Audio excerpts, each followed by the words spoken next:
Doy un 9.5 de 10. Están muy buenas. Y ya por último son unas almendras picantes. Nunca he probado almendras picantes. Esperemos que no estén tan picosas porque si no, me voy a ahogar aquí.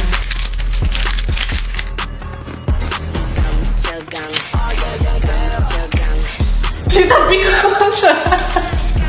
¿Saben al chilito que le echamos a los ramen? Está picoso. No tanto, pero sí sabe algo picoso. Recuerden que todo esto lo pueden encontrar en la tienda de Megazone MX. Igual les voy a estar dejando aquí la cuenta para que vayan y se compren sus cositas. Yo les recomiendo mucho estas, que fueron las que más me gustaron. Así que...